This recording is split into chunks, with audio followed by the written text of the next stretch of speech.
안녕하세요. 오늘의 데일리 뉴스레터에 오신 것을 환영합니다. 1. 한국은 전쟁을 준비하고 있습니까? 2. 비밀 군사 계획이 발표되었습니다. 3. FA-50 기술이 유출되었습니다. 한번 진실을 알아봅시다. 대한민국이 전쟁을 준비하고 있다. 지금 전 세계의 시선은 동북아에 집중되고 있습니다. 바로 5년 이내에 세계대전 극대규모 전쟁이 발발할 위험이 가장 큰 지역이기 때문이네요. 심지어 최악의 경우 대한민국이 섬처럼 고립될 수도 있다고 주장하고 있습니다. 중국이 미국을 몰아내고 남중국해, 태평양까지 영향력을 넓히면 태평양 진출로가 모두 가로막힌 한국 입장에서는 할 수 있는 게 아무것도 없다는 것입니다. 하지만 다행히 이런 상상만 해도 끔찍한 일은 벌어지지 않을 것 같은데요. 이제 대한민국은 가만히 앉아서 당하기만 할 정도로 약하지 않습니다. 그래서 준비했습니다. 오늘은 향후 5년에 걸친 대한민국의 군사력 초강화 프로젝트에 대해 알아보겠습니다. 대한민국의 기본 군사 전략은 방어입니다. 그래서 압도적인 공격 능력을 준비 중인데요. 공격을 막는 데에는 한계가 있으니 공격 주체인 적을 섬멸해버리는 게 가장 완벽한 방어가 아니냐는 것입니다. 우스갯소리긴 하지만 애초에 공격하는 사람이 없어지면 방어할 일도 없으니 따지고 보면 완벽한 논리인데요. 그 대표적인 게 바로 한국형 세축 체계입니다.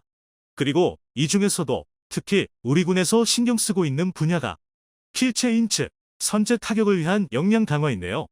말씀드린 F-35A 스텔스 전투기 20대 추가 확보, 북한 장사정포가 숨은 지하 갱도를 효과적으로 파괴할 수 있는 전술지대 지휘도 무기 KTSSM 전력화 등이 모두 킬체인 역량 강화의 일환입니다. 또한 결정적인 한방을 위해 SLBM 탑재 중형 잠수함 3,600톤 급창보고 3배치 2의 추가 확보를 계획하고 있는데요. 그런데 이 계획이야말로 정말 상상 이상인 전력 강화입니다. 일단 장보고 3배치 1인 도산 안창호급 잠수함부터가 전 세계 재래식 잠수함 중 규모 면에서 1, 2위를 다툴 정도인데다 성능은 이미 핵잠수함과 거의 비슷한 수준입니다. 실제로 도산 만창호함은 3주간의 연속 잠항에 성공하면서 세계 최장 잠항 시간을 기록하기까지 했는데요. 여기에 장보고 3배치 2에서는 전 세계 두 번째로 리튬 이온 전지를 탑재하면서 수중 지속항에 고속 기동 시간이 크게 향상되었습니다. 게다가 말구평 소나 체계를 탑재하면서 하드웨어 스펙부터 배치 1보다 3배 이상 향상되었는데요. 한마디로 재래식 잠수함에서는 세계 최강이라는 말이 전혀 아깝지 않은 잠수함입니다. 그리고 무엇보다 장보고 3배치 3부터는 SLBM 현무사사가 10발로 늘어납니다. 사실 이게 가장 중요한데요. 현무사사는 지난 2021년 9월 SLBM 시험에 성공했다는 것만 공개되었지 아직 상세 스펙도 제대로 알려지지 않은 한국의 핵심 첨단 무기인데요. 그나마 가장 보수적으로 추측한다 해도 탄두 중량 1톤에 사거리만 500km에 달합니다. 이 정도 사거리면 북한 전역에 대한 선제 타격은 물론이고 칭다오시, 상하이시, 항저우시 등 중국 본토의 주요 군사시설을 전면 타격할 수도 있습니다. 더군다나 SLBM은 잠수함에서 발사된다는 특성상 미사일을 발사하기 직전까지 상대가 대응하는 게 불가능에 가깝습니다. 그나마 아주 불가능하다는 표현을 쓰지 않은 건 잠수함의 위치가 발각될 가능성도 있기 때문인데요. 이로 인해 SLBM과 이를 탑재하는 잠수함은 존재 자체만으로도 강력한 전쟁 억지력을 발휘합니다. 대한민국의 적성국 입장에서 어디에서 언제 발사할지 모르는 SLBM이 존재하는 이상 섣부른 행동을 할 수 없기 때문입니다. 하지만 SLBM을 보유한다는 건 절대 쉽지 않은 일인데요. 오죽하면 전 세계에서 오직 한국, 미국, 영국, 프랑스, 러시아, 중국, 인도만이 실질적으로 SLBM을 운용할 수 있습니다. 즉 일방적인 공격이 가능한 가장 이상적인 비대칭 전력인데요. 그런데 우리 군에서는 SLBM 탑재 장보고 3회 추가 확보를 선언하고 나섰습니다. 이는 절대 킬체인 역량 확대에서만 끝날 수준이 아닌데요. 대한민국의 2023 국방중기계획 방위 개선안은 명백히 대외 영향력 확장에 뿌리를 두고 있습니다. 실제로 우리 군에서는 대량 응징 보복 능력 확보를 위해 고위력, 초정밀, 장사정 미사일을 개발하고 있습니다. 쉽게 말해 괴물 미사일이라고도 불렸던 고위력 탄도 미사일 현무호를 본격적으로 전력화하겠다는 건데요. 현무호는 이미 8에서 9톤에 달하는 세계 최대 중량의 탄두로 4.5킬로톤 급전술 핵무기와 동등한 파괴력을 갖추었다고 평가받고 있습니다.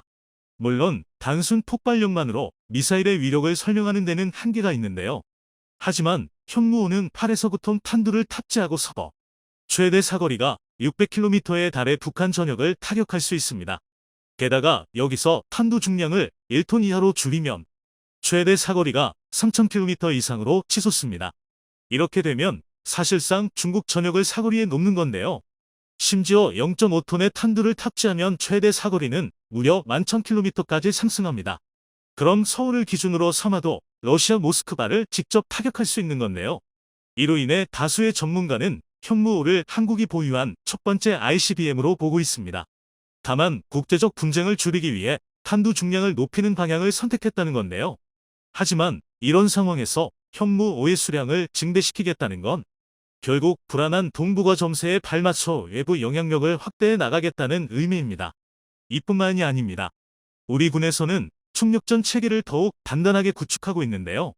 우선 포방부라는 별명답게 탐지 거리만 70km에 달하는 대포병 탐지 이사 레이더인 청경이의 전력화를 완료할 예정입니다. 또한 기존 대비 원격 운용 거리 10배 증가, 동시 표적 탐지 능력 2배 증가, 탐지 정확도 14% 향상, 전개 시간 66% 감소, 철수 시간 33% 단축 등 혁명에 가까운 신형 4단급 대포병 탐지 레이더 추가 개발 또한 계획 중인데요. 이번 우크라이나 전쟁을 통해 대규모 화만 구성이 아니라 족집게 포격이 전술적으로 더 중요하다는 게 밝혀진 만큼 우리 군에서도 포격 정밀도를 더욱 강화하는 모양새입니다. 하지만 여기서 끝이 아닙니다. 해군에서는 2,800톤 급신형 호위함인 포항함, 천안함, 춘천함의 전력화를 완료하고 추가로 차기 최신형 호위함인 FFX 배치 3 전력화를 준비 중입니다. 지금까지 공개된 정보에 따르면 FFX 배치 3은 통합마스트와 사면, 고정형 이사 레이더를 탑재한 스텔스 형상으로 계획되고 있는데요. 게다가 KVLS 16셀의 해군대함 유도탄 방어 유도탄, 홍3호 장거리 대잠호를 해룡 전술함대지, 유도탄 등을 탑재하면서 말만 호위함이지 사실상 구축함급 화력과 탐지 체계를 보유할 예정입니다. 이는 연안방어의 최전선인 해역함대의 전투 수행 능력을 강화하기 위함인데요. 가장 최근 001형 항공모함 무력 시위만 봐도 알 수 있듯이 중국은 한국의 서해를 시작으로 태평양 영향력을 강화해 나가고 있습니다. 만약 한국이 대양 작전에만 전력을 투자하고 연안방어에 소홀히 한다면 빈집털이를 당하기 딱 좋은 조건이네요. 하지만 FFX 배치 3처럼 충분히 강력한 호위함 전력을 보유할 수 있다면 오히려 역으로 중국 해군의 대양 진출을 봉쇄할 수도 있습니다. 즉, 내실을 다지겠다는 건데요. 같은 의미에서 공군 또한 대대적인 재개편을 계획 중입니다. 일례로 현재 우리 군의 주력 항공기인 F-15K와 KF-16의 성능 개량을 통해 표적 탐지 추적 능력을 고도화하고 명중률 및 전자전방어 능력을 최고 수준으로 유지하려 있습니다. 그리고 여기에 KF-21의 전력화를 통해 노후화된 F-4, F-5를 드디어 완전히 대체할 예정이네요. 계획대로 순조롭게 세대 교체가 이루어진다면 우리 공군의 전력 운용 구조가 전부 4세대 이상으로 교체되는 것입니다. 이제야 선진 강군이라는 이름이 아깝지 않은데요. 실제로 최근 미국 U.S. 뉴스월드 리포트에서 발표한 내용에 따르면 한국은 2022세계에서 가장 강력한 국가 6위에 랭크되었습니다. 차례로 미국, 중국, 러시아, 독일, 영국이 한국보다 우위에 있었는데요. 반면 일본은 8위에 불과했습니다. 이는 대한민국이 비단 군사력뿐만 아니라 문화, 경제, 시민의식 등 모든 지표에서 선진국의 반열에 올랐다는 방증인데요. 이제 대한민국이 군사적 충돌의 등바구니에서도 자신의 이권을 주장할 수 있을 만큼 강한 나라가 되었다는 게 실감이 납니다. 압도적인 가격 경쟁력과 출중한 스펙으로 세계 경전투기 시장 정복을 눈앞에 두고 있던 한국의 FA-50, 폴란드 수출을 기점으로 블록 20 업그레이드도 확정되면서 FA-50의 자리를 넘볼 기종은 나타나지 않을 것으로 보였는데요. 얼마 전 중국에서 유출된 사진이 전 세계적으로 큰 파장을 불러일으키고 있습니다. 중국에서 제작된 경전투기의 사진이 유출된 것인데요. 괘씸하게도 미국의 F-5와 한국의 FA-50을 섞어서 베낀 듯한 형상을 하고 있어 많은 밀리터리 매니아들의 입방아에 오르내리고 있습니다. 이 새로운 경전투기는 FA-50의 강력한 경쟁자로 주목받고 있습니다. 성능 면에서 FA-50에는 전혀 미치지 못하지만 어처구니가 없을 정도로 싼 가격을 무기로 공격적인 판촉에 나선 상태입니다. 아니나 다를까 중국이 만들었기 때문이죠. 세계 전투기 시장의 뜨거운 감자로 떠오른 중국의 FTC 2000G에 대해서 지금부터 상세히 뜯어보도록 하겠습니다. F-22 랩터로 대표되는 5세대 전투기가 세상의 모습을 드러내고 나서 미래의 공중전은 5세대 전투기가 지배하게 될 것으로 여겨졌습니다. 이런 예상이 아주 들린 것은 아니었습니다. 현재 공중전의 승패를 판가름하는 열쇠는 5세대 전투기에 달려있다고 해도 과언은 아니기 때문입니다. 하지만 모든 공중전이 5세대 전투기를 주역으로 삼아 이루어질 수는 없는데요. F-22 같은 미국제 5세대기가 너무 앞서 나간 존재다 보니 비슷한 성능으로 재현하는 것조차 하늘의 별 따기였기 때문입니다. 1990년대에 만들어진 F-22에 견줄 수 있다고 주장하는 다른 5세대기가 등장한 것도 무려 20년이 지난 2010년대였을 정도니 말다했죠. 그나마도 러시아제와 중국제라서 그 성능의 진위를 크게 의심받고 있는 상황. 2022년 현재도 5세대기를 보유하고 있다는 것은 미국의 우방이라 미국이 5세대기를 팔아줬다는 의미와 다르지 않습니다. 5세대기의 등장을 통해 공중전에 대한 각국군의 인식과 요리는 크게 바뀌었습니다. 하지만 도저히 따라잡을 수 없는 기술 격차를 메우지 못해 혹은 천문학적인 비용 문제를 감당하지 못해 여전히 대부분의 공중전은 5세대에 한참 못 미치는 성능의 전투기로 치러지고 있는데요. 슬슬 세계 각국은 5세대급 기술의 개발을 시간에 맡겨두고 당장의 안보는 4.5세대 전투기에 맡기는 방향으로 현실과 타협하고 있습니다. 이미 기술의 첨단은 6세대 전투기를 가리키고 있지만 안보 위기를 겪는 국가들이 모두 이런 최첨단 무기를 갖출 수는 없었기 때문이죠. 대신 완전 스텔스를 제외한 5세대기의 일부 성능을 갖춘 4.5세대 전투기로 공군 전력의 평균을 끌어올리는 방법을 택한 것입니다. 이런 상황은 5세대 전투기의 시대를 연 미국조차 다르지 않습니다. 아무리 국방비 투자가 많은 미국이라도 공군 전투기 전부를 F-22나 F-35 같은 5세대 스텔스기로 도배해 놓고 운용할 방법은 없습니다. 미군 역시 F-15 이글, FA-18 호넷, F-16 파이팅 펠컨 등 잘 만든 과거의 기체들을 개량 및 현대화시켜서 지금까지도 잘 활용하고 있죠. 한국을 포함한 다른 많은 국가들도 이런 전략을 따라 4.5세대 기체들로 주 전력을 채우고 소량 도입한 5세대 기체로 군사적 억지력을 형성하는 하이로 믹스를 채택하고 있습니다. 이런 기류가 형성된 것이 근래의 일은 아니지만 러시아의 우크라이나 침공은 전 세계가 이러한 기류에 편승하는 속도를 가속시키는 계기가 되었습니다. 한치라도 어긋났다가는 세계대전으로 번질 수 있는 상황에서 세계 각국은 생존을 위해 허겁지겁 국방력 강화에 나섰습니다. 그리고 그 반사이익을 가장 크게 본 나라가 바로 한국이었죠. 4.5세대 전투기에 대한 세계적인 수요가 삽시간에 폭발한 데에 비해 정작 미국을 제외하면 제대로 된 전투기를 만들 수 있는 나라가 몇 되지가 않았습니다. 하지만 미국은 적이 될 가능성이 조금이라도 있는 나라라면 절대로 자국산 무기를 내주지 않습니다. 그런 상황에서 고를 수 있는 옵션은 인도의 테자스, 이탈리아의 M346, 파키스탄의 JF-17, 그리고 한국의 FA-50 정도가 있었는데요. 냉정하게 말해서 FA-50을 제외하고는 전부 심각한 문제점을 안고 있는 하자품들입니다. 테자스는 인도가 장장 40년에 걸쳐서 만들었는데 자국 공군조차 그 성능을 신뢰하지 않아서 인수를 거부하는 항명 사태까지 일어났던 물건입니다. 게다가 가격도 거의 F-35A에 달하는 수준으로 책정돼서 사갈 이유가 전혀 없는 애물단지가 되어버렸습니다. M346은 일단 초음속 비행이 불가능한 데다가 제대로 된 공중전 수행 능력이 없어 입찰 경쟁에 이겨본 적이 없죠. JF-17은 파키스탄이 중국과 합작했다고 주장하지만 사실상 중국이 다 만들고 있는 전투기입니다. 일단 그것만으로도 미국의 눈치가 보이는데 더 심한 문제도 많죠. 러시아와 중국 사이에서 부품을 가지고 어설프게 줄타기를 하던 파키스탄 때문에 JF-17은 엔진에 치명적인 결함을 달고 사느라 천문학적인 유지비를 잡아먹습니다. 게다가 성능 경쟁을 위해 뒤늦게 추가하기 시작한 기능들 때문에 최신형인 블럭 3에 도달해서는 도저히 가격 경쟁력을 논할 수 없는 입지가 되어버렸습니다. 이런 수준 미달 경쟁자들 사이에서 비록 체급이 작더라도 훌륭한 수출 실적과 실전 경험까지 갖추고 있는 FA50은 믿을 만한 선택지로 떠오르게 되었습니다. FA50과 그 원형인 T50은 인도네시아, 이라크, 필리핀, 태국으로 팔려나갔고 폴란드 수출로 마침내는 나토의 문턱까지 뚫었습니다. 그리고 이를 계기로 이사 탑재, 공대공 공대지 무장 통합 등을 포함한 블럭 20으로 강력한 업그레이드를 꾀할 수 있게 되었습니다.